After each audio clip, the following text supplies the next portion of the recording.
Hello, everyone. How goes it? This is where I'm waiting for you to answer. Okay, good.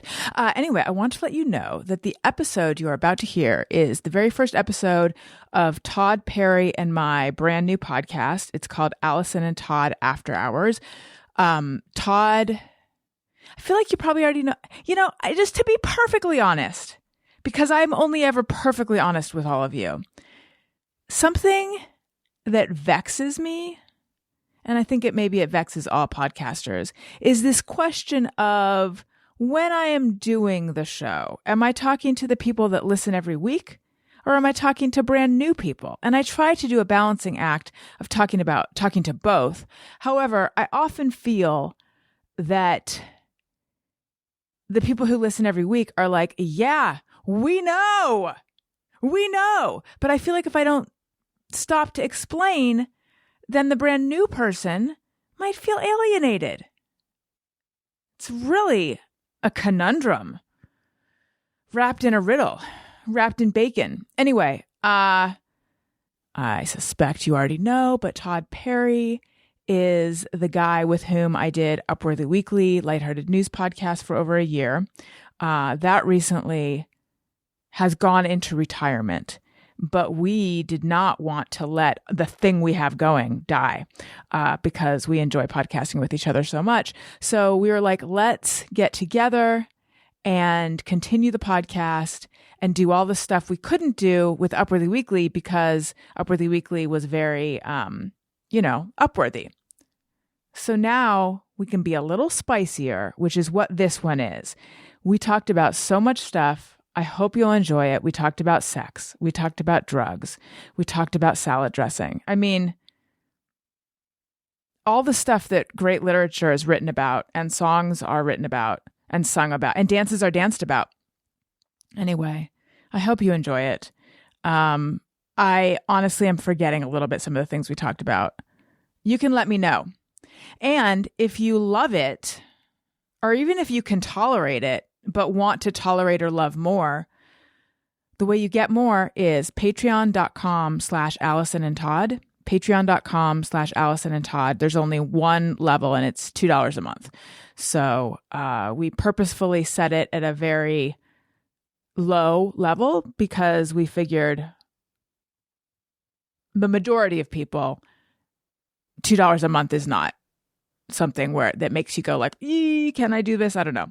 I hope that doesn't show that I'm grossly out of touch with the average listener. I'm joking when I say that. Also, I'm also feeling like, excuse me, I should just delete this intro and redo it in a less facetious way. However, I am already late to get our faux Easter on the books. We're going down to my parents and we're going on Saturday instead of Sunday because going down there on a Sunday the night before school it's too risky. Not risque, but risky because there's a good chance we're going to get home too late and then everyone will be in a bad mood the next day. So that's what I'm doing. And I hope you're doing something fun too. Okay, here's the episode. Patreon.com/Alison and Todd. And do let me know what you think of it. I am curious. And you know all the ways to get in touch. But at Alison Rosen, at ARIYNBF on Twitter, ARIYNBF show at gmail.com. Those are the ways. You can actually, there's a form on my website, AlisonRosen.com. I mostly only receive spam there. So I would welcome something that's not spam.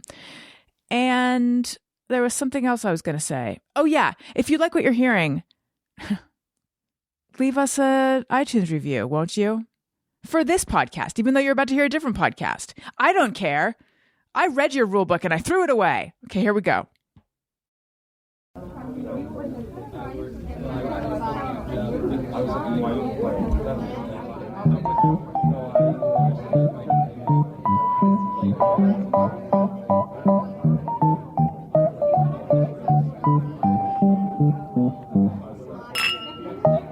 It's Alison and Todd After Hours, the show where Alison Rosen doesn't have to be your best friend or give parenting advice, and Todd Perry drops the good news shtick and acts like an adult, if that's even possible.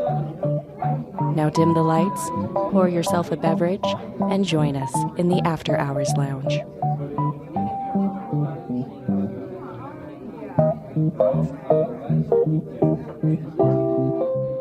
Hello, and welcome back to the After Hours Lounge.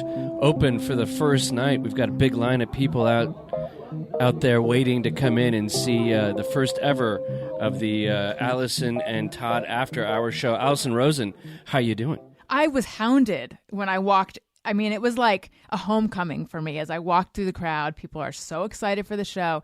I would be remiss if I didn't draw attention to the fact that you're using a different voice than I'm used to you using. Is this your After Hours voice? Just on the intro. Now Okay. we're gonna go back. Oh yeah, up high. no, you're back now. Now you're back. I liked it a lot, though. I liked it. It just felt new and spicier. Anything could have happened. Well, I think it felt phony as well. I feel like now you're like half and half. I'm sorry. I'm making you self-conscious. Oh no, it's okay. Now I'm just gonna talk like I normally talk on a podcast. This is sort of like, I remember contests with friends when I was younger. Like, let's see how long we can go without being sarcastic. And then like everything becomes sarcastic really quickly. Your attempt to talk normally is, you're not going to be able to do it. It's like my buddy Dom from England. He introduced me to this thing called the game. Oh, wait, this is ringing a bell. What is it? Where the moment you think about the game, you've lost the game. So he introduced this to me like 20 years ago, and then I'll just be walking down the street and I go, oh, I lost the game because I thought of the game. You can never forget it. So, yeah. And the game is just, and when it pops in your head, it's specifically Dom talking about the game? Yeah, basically. So maybe 5 years from now, you'll be walking down the street and you'll hear like a British accent being like, hey, governor, you just lost the game. And then you'll be like, oh, I just lost. Wow. What a fun new thing for my brain to do. There you go. Yeah. It's also like in golf, like you tell a buddy, you go, whatever you do, when you get to the top of your backswing, don't think about your mother naked.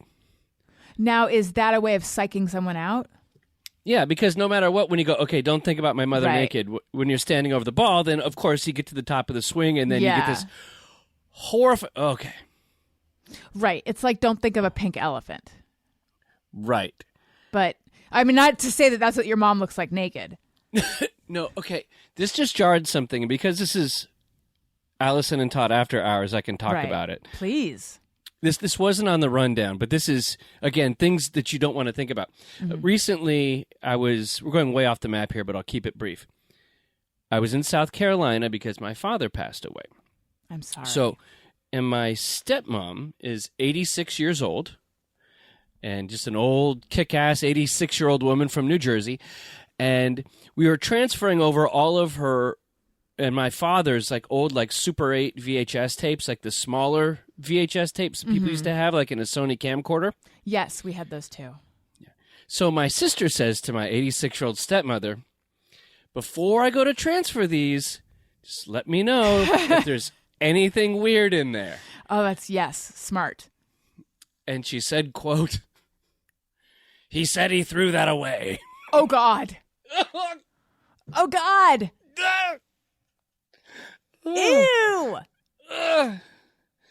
I'm sorry. Yes.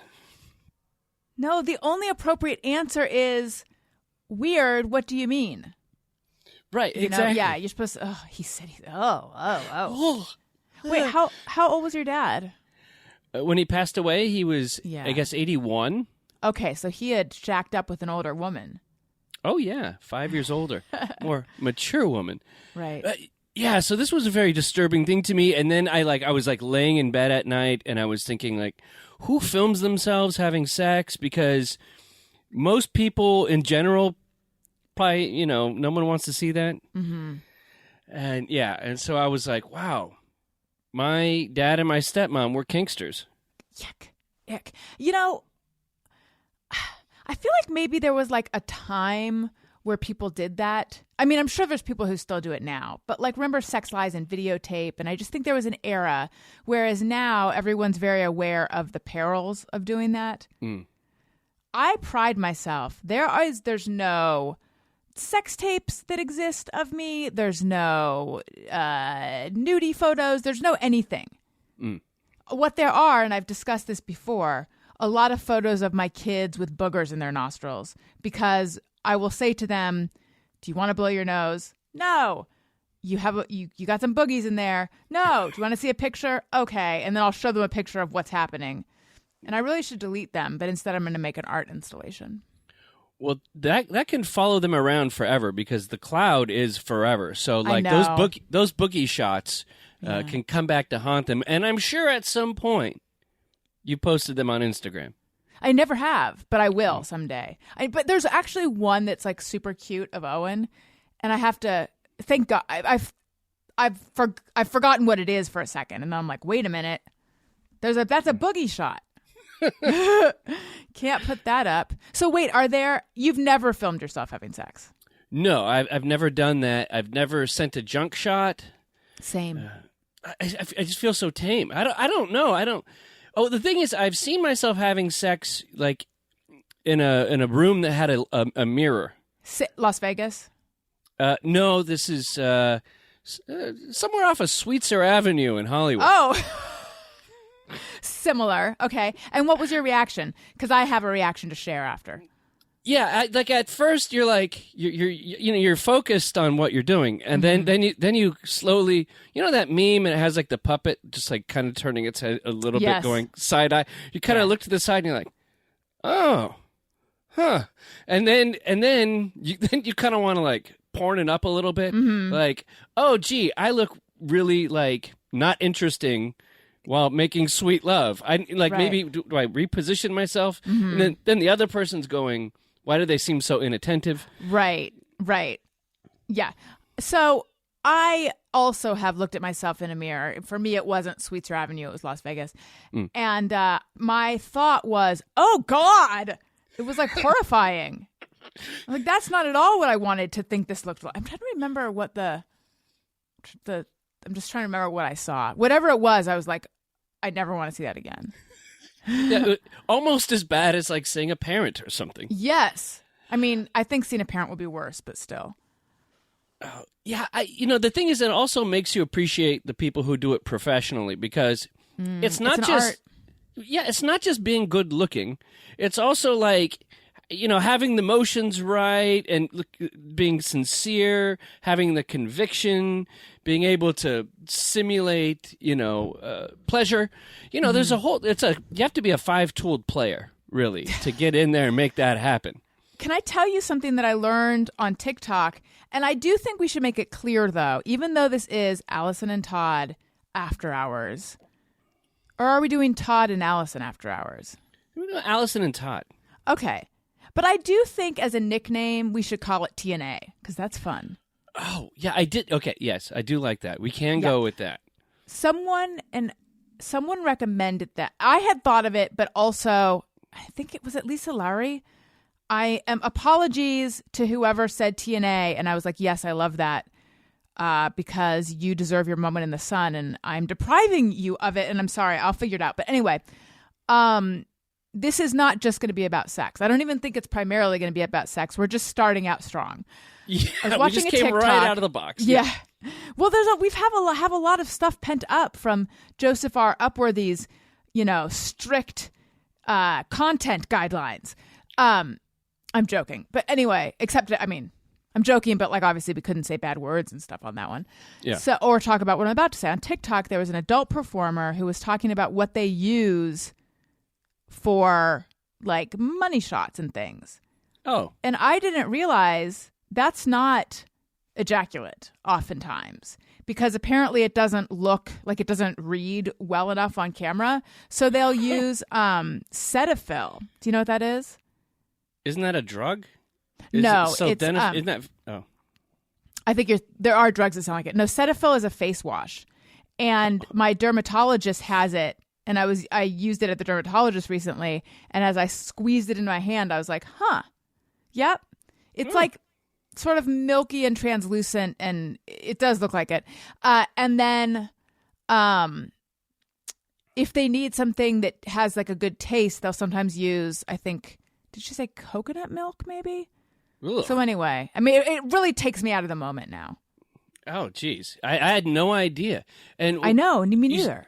You said something like it doesn't track well or it doesn't film doesn't like well? read well. Yeah, I think it does. I don't know if it doesn't. I don't know what it doesn't do that they want it to. I think it doesn't show up enough or something. Oh. Imagine being the guy that it does read well. Imagine how proud you feel going into work. Oh my God. I know. And like the guy comes up with the big mason jar full of sildenafil or whatever. You say, Sildenafil, yeah. No. Right. Right over here. Reads well. We don't even need that. We could even turn down the lighting a little bit in here.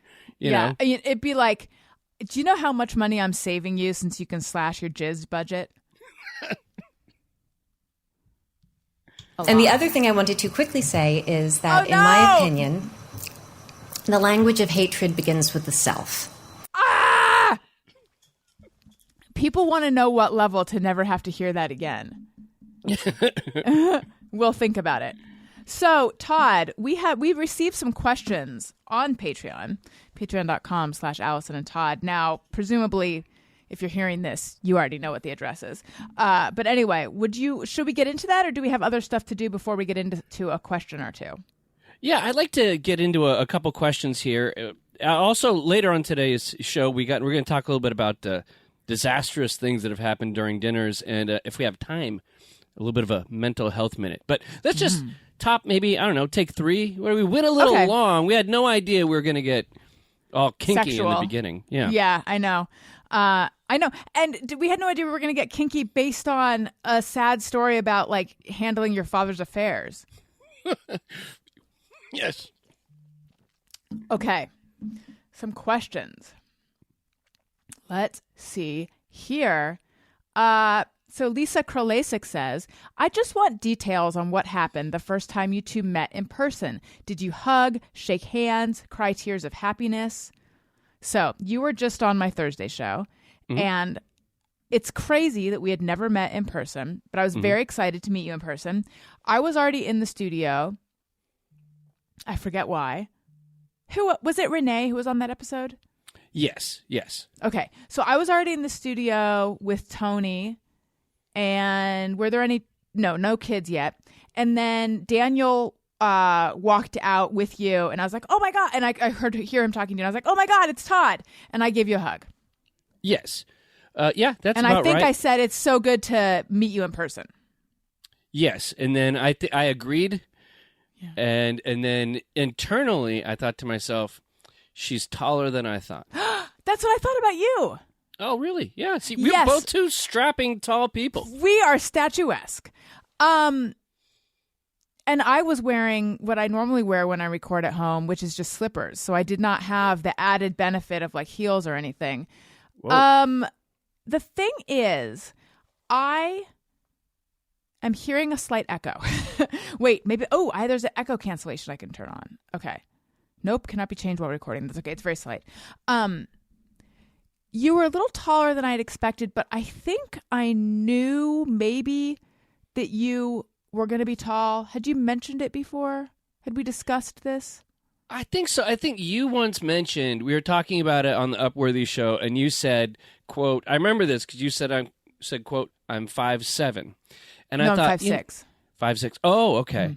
Yeah. But I thought to myself, she's probably, I would say you're taller than 5'6", you're 5'7". Measure yourself. You've grown. I love that for me. But yes, so that's what I thought. And I thought, because I don't know, from photos, I don't know whether just the mean height of the average guest you have on your show is pretty tall. So therefore, you appear shorter. Yes. Like, there was some guy that must have been like 7'8" that was on the show recently. He was 6'5", 6'6", or 6'7". I think you're talking about Matt Lieb. Yes. He's extremely tall. Yeah. That, like, shockingly so. Yeah. And then I thought, if that guy's 6'1", then Alison Rosen is like Little People, Big World. Yes. She's out there building a trebuchet and launching pumpkins. That's right. Is that what they do on that show? Oh, yeah. I didn't know they launched pumpkins. I thought that was Chunkin' Punkin', Punkin' Chunkin' something. There's some show called like Punkin' Chunkin' or something. It could have been. I mean, I think there was a great big like trebuchet craze in like 2008. Yes, there was. Okay, yes. So I noted that you were tall. Wait, how tall are you? I'm gonna guess you're like 6'2". You're like 6'1". Okay. Yeah. Woo! We both thought the other one was an inch taller than they are. Except I'm gonna go measure myself and find out what I am. How tall is your wife? 5'6", I believe. Okay. So, and then during the show, I was just marveling at like, I think I've pretty much only ever seen you from the very front. I mean, just in two dimensions from the front. So here you are, there's your head, there's a whole back of it. I mean, there's, just my brain was just like connecting the dots. Yeah, it is kind of, I think I did say, Alison, this is the first time I've seen you in 3 dimensions. Yes, exactly. There's a depth. Exactly. So that was that. Was my studio smaller than you expected? Well, it was kind of funny when I got in, because it was a group show, I sat down and given by the way, I thought you would sit by where you are currently, where you have the Alison Rosen, your best friend, sign behind you. I sat down and then I hear Tony go, "You're in her seat." Oh, he said it in that way. It wasn't the most welcoming thing, and he's such a sweet guy. Yeah. And no, it was like, and I was like, oh, geez, I don't know. And then I thought, do I appear like I'm trying to take over the show? Like, no, you didn't.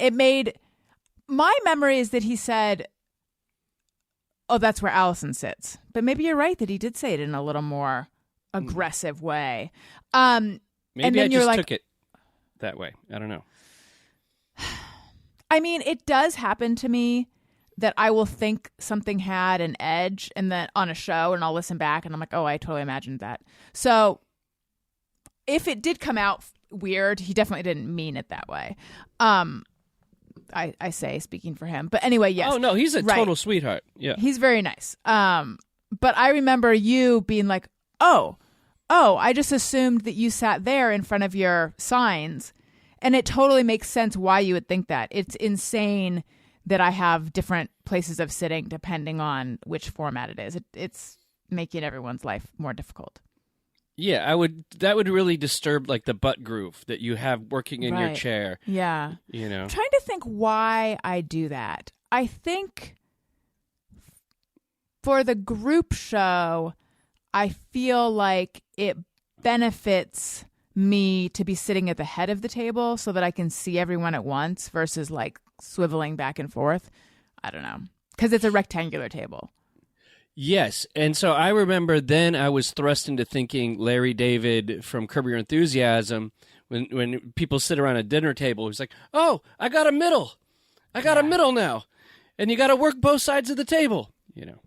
And there is a bit of a swivel going on, you know, where when you're talking, you're like, talking to Alison, I'm talking to Daniel. I'm talking to Alison, I'm talking to Daniel. And I found your husband, obviously I knew his personality from hearing him on your show, but I found him to be he has a very warm energy about him, I think. That's what I thought. He's kind of I don't think it's teddy a good... bear? I was going to say that, but I think that's like saying like he's like a bear.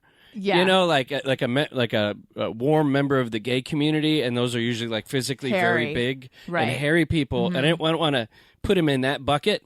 Right. But just seem a warm human being is what I'm saying. Would you say he's snuggly? I think we did like a half hug. Friendly. Yeah, like you mean friendly and welcoming. It's interesting because RJ City, one of the many wrestlers I've had on my show since I am a wrestling podcast, but now I'm a Vanderpump podcast. He was very surprised when he met Daniel because Daniel was more like, had better posture than he was imagining.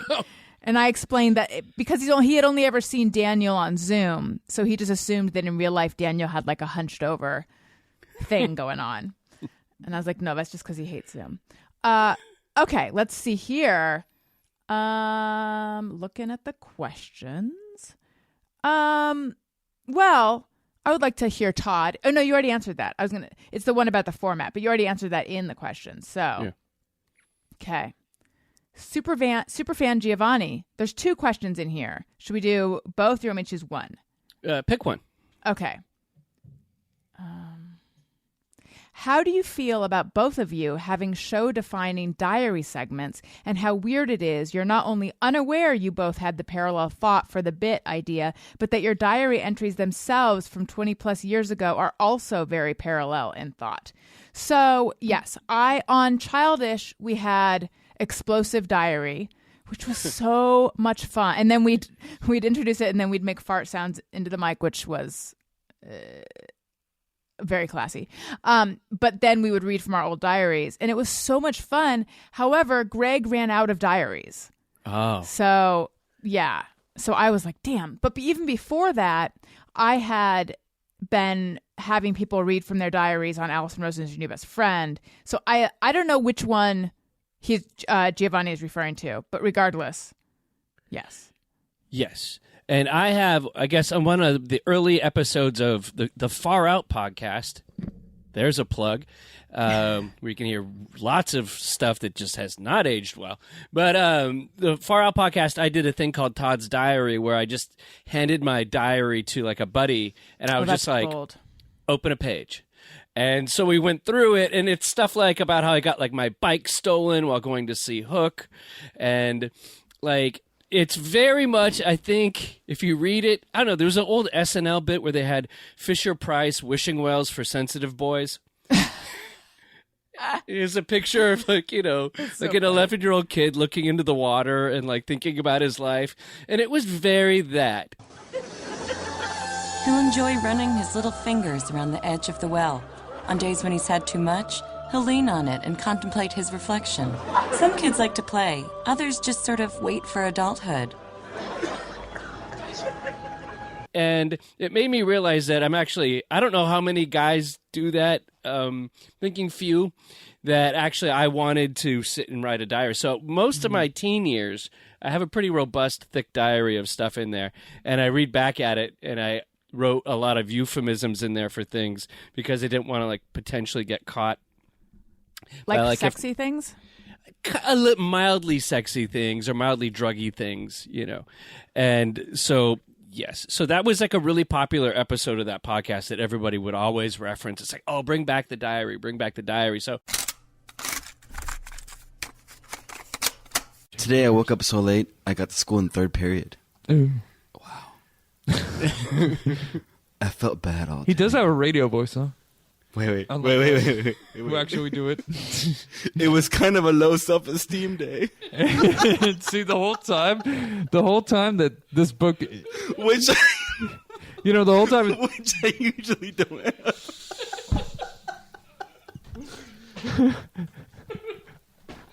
Todd is a moody motherfucker.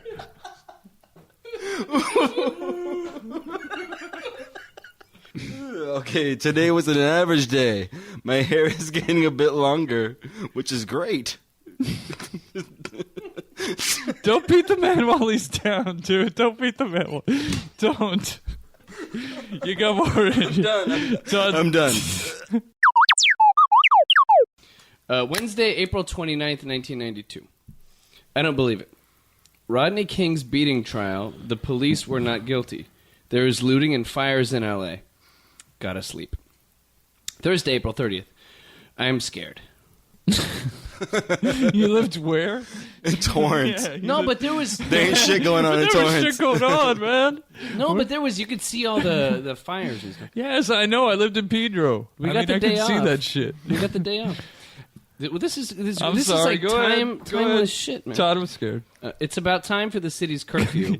He had an emotional day. The news is on all channels. 17 people dead. I hope none of it reaches here. The horizon is gray smoke. I can frequently hear sirens. It's like war. No school tomorrow. I don't know when this will end. I am sad.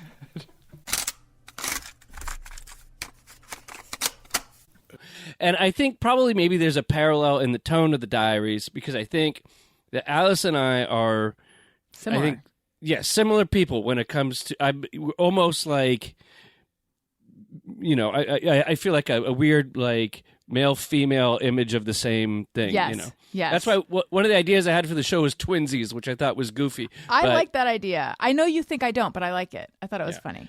So I thought it was funny, but I think in that same way, I was thinking about this. Is like Alison and I are like two English people, and there's like one seat open on the bus, and no one sits down because the person goes, "No, sir, please, please, you sit down." "No, I'm so sorry. No, I'm sorry. No, please, I'm totally sorry. Why don't you just sit down on the bus?" And then we both sit down and stare at the chair because no one's going to be the person that takes the chair. Exactly. Let's see here. Okay, Joanna McD. If you had to turn the podcast into a very niche pod, what would each of you choose? Tortoises, anvils? Basically, what's a weird interest you each have that we don't know about? Allison? I'm thinking. I mean, what I wanted to say is something about words because I'm just like fascinated by words and I love words, but I feel like people know that I'm into that. I'm trying to think of something that I'm into that they don't know about. I mean, I also have this weird fascination with nose jobs. Like I like to look at before and after pictures, and right now I'm looking at like a lot of before and after pictures of like laser treatments and things like that. But I don't know that I would actually want to do a podcast about that, but I could like talk extensively about that. But maybe that's an interest that not everyone knows I have, except that I have been talking about that kind of stuff on the podcast lately. I like nose job with nose just job calling with it Alison Rosen. Yeah. And then you talk to different guys in the rhinoplasty business. Yes. It's like, now I have Michael Jackson's nose guy. Right. Yes. Or like, plastic surgery disasters, like Right. you take a photo of somebody and then you have an expert talk about it. Mm-hmm. And then maybe you have a little segment of pettiness where you talk about bad work. Bad nose. Yes. Well, it's like right now, there's this guy that I follow whose whole thing is the closed scarless rhinoplasty, where they don't even make an incision on the outside. They just like go up in there and they do their stuff, and it's you can't even detect it. Ooh. But then there's this question of like, but how much work can they actually do? There's a girl on Vanderpump. I mean, it's combining my love. There's a girl on Vanderpump who got her nose done by him, and it's just very, very subtle. And that's how I started following him. And then there was this woman in England who went to someone there, and I was following her nose job journey. I mean, it's a rich world. You already. And I have pictures of my kids' boogers. What's going on? Wow, you are. It's not like when they say the kids have an anal phase. You're in your nasal phase. Yes, I am. That's what you're in your 40s. Your nasal phase. I just say I had with mine. I have a deviated septum. I do too. Yeah, and Twinsies. when I went twinsies, cocaine, and so I had to get I had to help my whole face looked at because I was snoring, in which I do not snore that much anymore, by the way, and Nice. I had my whole thing looked in, and it was incredible. They did this whole mapping, and my nose just goes in the middle, it's pretty bad. And then it's like, wow. Wait, it's not. You said cocaine though, but it's not really from that, is it? Oh yeah. That and getting hit with a baseball when I was a kid. I got my nose fractured and it never really healed. And then I used to party a lot, and so Wait, I didn't. We've never talked about this, but we can on this show. Oh, we I can didn't on know this that show. you had. I mean, I always suspected that because you've talked about. I never suspected cocaine though. I suspected rave drugs. Oh yeah. No, I used to. We could. This is a whole show, but yeah, I used. Maybe we I should used talk to. about it. You know what? We're gonna do it on another episode, The cocaine episode. the drug episode. Yeah. Okay. We have a lot more listener questions, and we can get to those on another show. Yes, I know, and also I'm looking at the time. Of course, it's our first episode, so we are learning to pace ourselves. We're getting a handle on it. We're not going to be able to get to everything we planned on, but that'll just make the next one even extra supercharged. Yeah, and there'll be less preparation. Let's see here. So I wanted to get to this, and this was kind of the main topic of the day, but we'll shorten it a bit. Okay. But that means I'll just get to the point for the first time in my life. But so back in late January, it was my birthday. And well, basically, I wanted to talk about disastrous things that can happen during a dinner. Okay. And if you have any experiences like this, I have a few, because mealtime is a very intimate time. But I went to this place with my wife and a group of close friends, like friends I've known for like 25 years. Like I went to this place called the Steakenstein, which is in Pico Rivera. That's fun. Have you ever heard of this place? I never have, but I like the name. It sounds like Frankenstein. It's like a really old-timey kind of steakhouse where it's really dark inside, and there's a guy like kind of playing jazzy stuff on the guitar. And cool. Like red leather booths, white tablecloth kind of situation? Exactly that. Yeah. And it was kind of funny. The guy playing the music, I was like, that guy plays in a Beatles tribute band because he has a John Lennon haircut.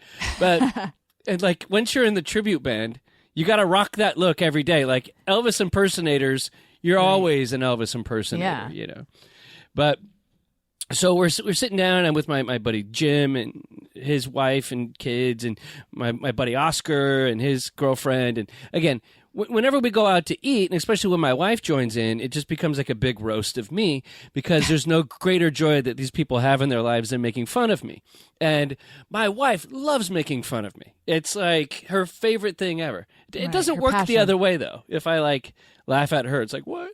But so we're eating dinner, and and I'm waiting for my 32-ounce steak and my potato the size of a NFL ball, to come out, and oh, by the way, this is a great plug for them. This place has something you can't get anywhere else. I thought it was banned or the world ran out of it, but Catalina dressing. Ooh. Do I even remember is that like orange colored? Yeah. And like not a Thousand Island color, but like the color of the guitar behind you. Yes, it's like a classy Thousand Island. It's like if you were like Don Draper, that's what you'd have on your salad back in the day. What does it taste like? Sweet, tangy sauce? Yeah, it's sweet, tangy, mildly tomatoey, little sweet. Pretty sweet, actually. Yeah. Catalina. I haven't not seen that in a really long time. Oh, I know. I think they have like the last of it on Earth.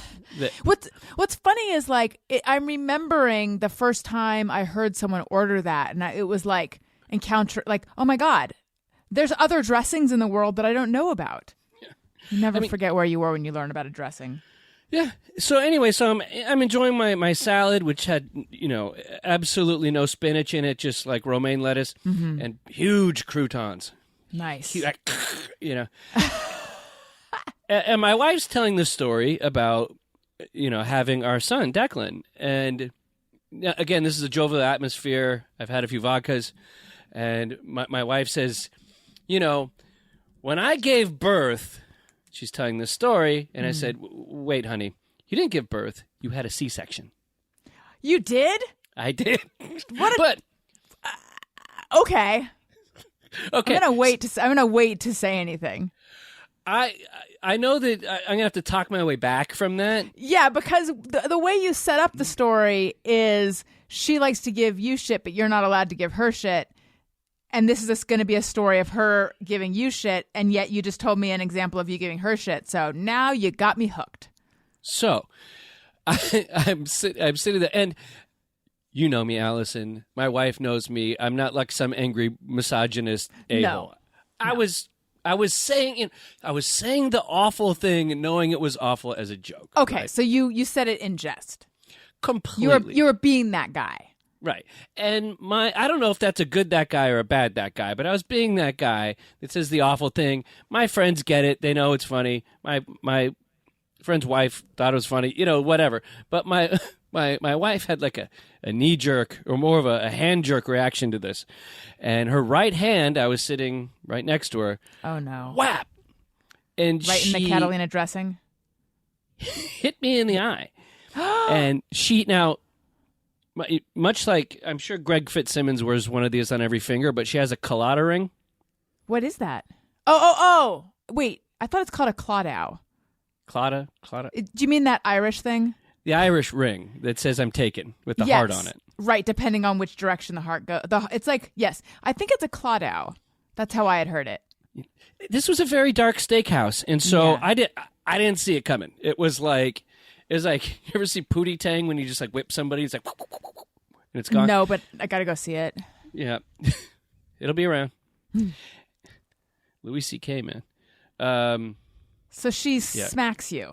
That wasn't a pro Louis C.K. thing when I said Louis C.K., man, by the way, right after the misogynistic comment about my wife's C-section. But anyway, so out of nowhere comes this hand, and I get backhand, and now I didn't have time to close my eye, and so I got colada ring on eyeball. Oh, no. And clawdow ring on eyeball. So...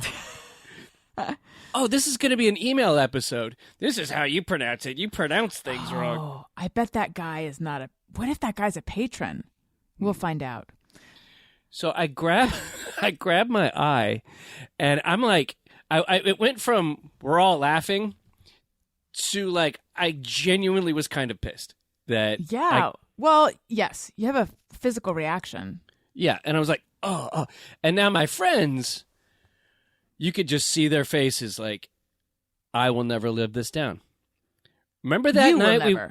I will never live this down. Oh, because it's the night that they witnessed the domestic violence between your wife and you? Exactly. Remember that night when Todd got slapped? And so ever since, like, these Russian slap boxing videos I get sent, like, every day. Hey, it's Todd at dinner. You know?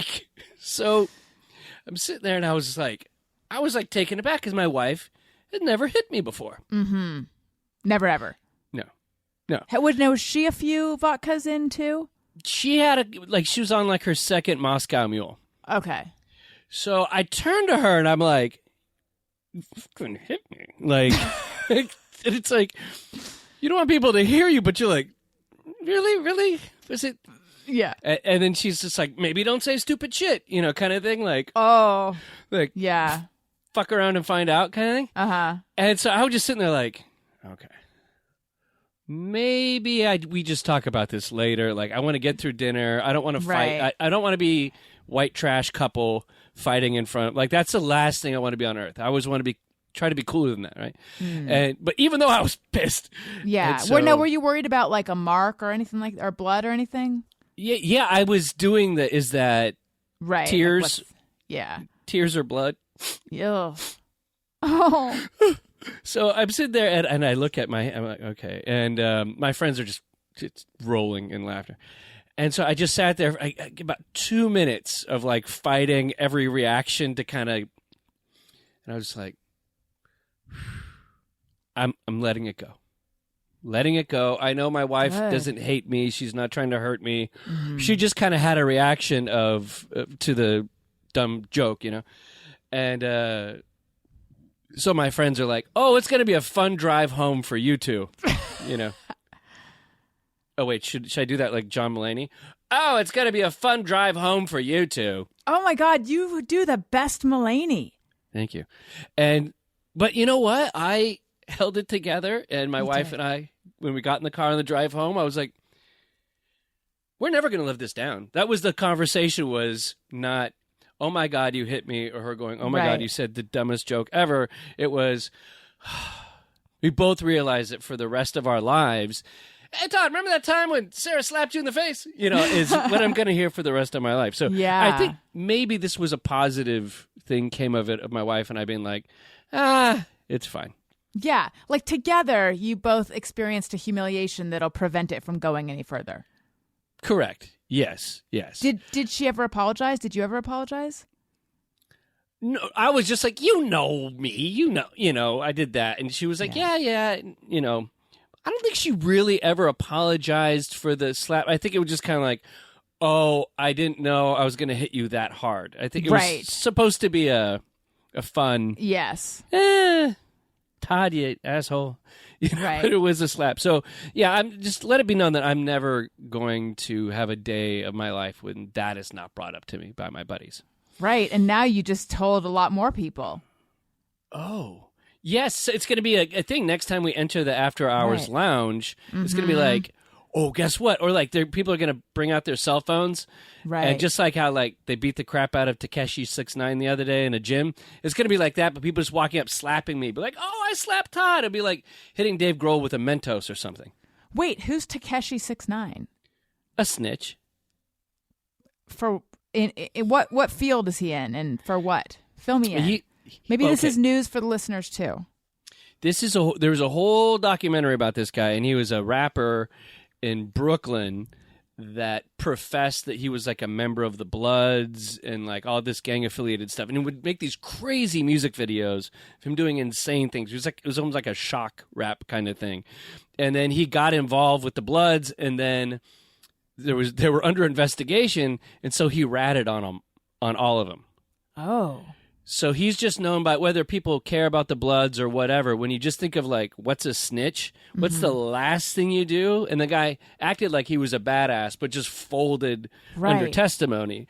So now that he's out of jail, everywhere he goes, people try to beat the crap out of him because he's a snitch. He should be in witness protection. He should, or have some like big security guards around. But the problem is he has like 30 face tats. So like, it'd be hard to disguise him. Yeah, like Michael Jackson covering up vitiligo with the white makeup. Like it's no matter what, you're never gonna get over that. He'd have to wear like an Elephant Man hood going around to not be noticed. Todd, do you have tattoos? Have we talked about this? Yes, I have my one tattoo and my taking care of business because I got drunk. Yes, and you have no tattoos. I have no tattoos. Sorry, I forgot that. I have. Do you ever have that experience where you're like out with someone and you're having a conversation and like it's sort of like a heart to heart, and then like a little while later they ask you a question and you're like, we just talked about this like 20 minutes ago. Now I feel like you weren't listening at all. Have you had that experience? Yes, I have. I just feel now, like, actually, yeah. I feel like I gave you that experience. Yes, okay, that's what I'm saying. Right, when I asked if you have any tattoos, I felt like I did that thing of like, but anyway, sorry. Yes, I have no tattoos. However, I've been like thinking lately maybe I should get one, except, and I think I've talked about this before, I don't know where, but like I feel like moms who get tattoos is like a whole thing, and it's a little bit cliche. And what would I get? I don't know. But also there's like a tiny tattoo trend. Have you seen these? They're like very small, like single line tattoos. And I think those are neat. But maybe they're the trendiest of tattoos. I don't know. I might get a tiny thing somewhere. I think if history has shown us anything, getting like any kind of tattoo trend, whether you're talking about the tramp stamp, the tribal barbed tattoo. wire around your arm. Or not, tribal. Yeah. Oh, the hipster, like 2008, the arrow. Oh, I don't know that one. Like an arrow that looks like it would be on the side of a teepee, like kind of a Native American looking arrow, like the big black star in maybe like the year 2000, 2001. All those look terrible. So and at the time, maybe the people thought, oh, this doesn't look terrible. This is just cool. But Probably, so I would say go the opposite. Good, Timeless. huge tattoo. like a big American flag? Yes. That'll never go out of style. Right above your eyebrow. Well, freedom's forever, Alison. It is forever. I love it. Well, unless you have a killer dining disaster story. I don't. Excuse me. I was going through and like I have things that went sideways here and there, but I don't have anything that can rival your story. Okay. I feel you won this round. So with that, I think we're going to exit the After Hours Lounge, and we'll be back because we promised you guys 2 shows a month. So we'll be back in a few days with another episode of Alison and Todd. TNA. No, I was going to go damage. Being Mulaney? Oh. Yeah. Remember, there's a thin line between... The Appalachian Mountains is the only thing that gets between Mulaney and Damashek. That's right. Just like to say thank you guys for subscribing, and we'll be back in a you. couple days with drug stories. I know. Yes. That's been Alison and Todd After Hours. Thanks for supporting the show on Patreon. Questions, comments, or irrational rage? Send us a message on the Patreon app. I'm Marley Balin Frederick. Catch you next show. And until then, the lounge is closed. You don't have to go home, but you can stay here.